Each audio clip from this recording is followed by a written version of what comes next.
Hamad Chowdhury যতটা উনি বাংলা জানেন তার পুরোটা জুড়েই কার্যত তিনি সিলেটি ভাষাটাই ভালো জানেন। তো সেটা নিয়ে কোনো ক্যাম্পে মজা হয় কিনা, আনন্দ হয় কিনা, বা কোনো যদি কোনো স্মৃতি শেয়ার করতে চান? হ্যাঁ, আনন্দ তো হয়। হামজা শুদ্ধ ভাষায় একদম কথা বলতে পারে না, তো সিলেটি ভাষায় কথা বলে। ইভেন আমাদের ক্যাম্পের সবাই ওর সাথে সিলেটি ভাষায় কথা বলে। তো এটা আমরা কি তার মাধ্যমে কি অন্যরাও সিলেটি ভাষা শিখছে বা বলতে অন্যরা পারছে? সিলেটি ভাষা শিখছে। কেউ শুদ্ধ ভাষায় কথা বলে না, ম্যাক্সিমাম দুই একজন বলে, বাট সবাই চায় শুদ্ধ এই সিলেটি ভাষায় কথা বলছে হামজার সাথে। রোজকার সাধারণ খাবার এখন হবে অসাধারণ, প্রাণ স্বাদের মশলা, স্বাদ বাড়ায়, ঘ্রাণ ছড়ায়। তো এটা অনেক ইন্টারেস্টিং।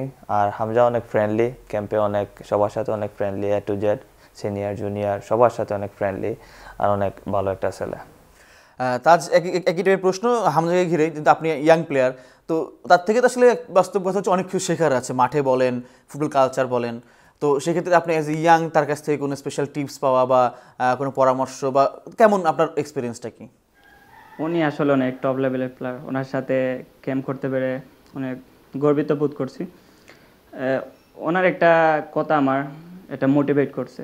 লাস্ট ক্যাম্পে যখন আমি বাদ পড়ে যাই, ওই দিন রাতে উনি একটা আমার টেক্সট দিয়েছিল যে সি ইউ নেক্সট জুনে। উনি আমার বলছে, ওইটা আমার অনেক মোটিভেট করছে। তো আমার লিগের পারফরমেন্সটায় অনেকটা এফেক্ট পড়ছে যে আমি যেতে হবে। আপনার মাঝে একটা ধারণা আসছে যে হ্যাঁ, তাহলে জুনকে টার্গেট করে আমার পারফরমেন্স শো করে। এবং এবারের ঘরোয়া ফুটবলেও তো আপনার পারফরমেন্সটা বেশ আলোচিত ছিল, বেশ আপনি আপনার পারফরমেন্স দিয়ে তো আসলে জায়গাটা করে নিয়েছেন।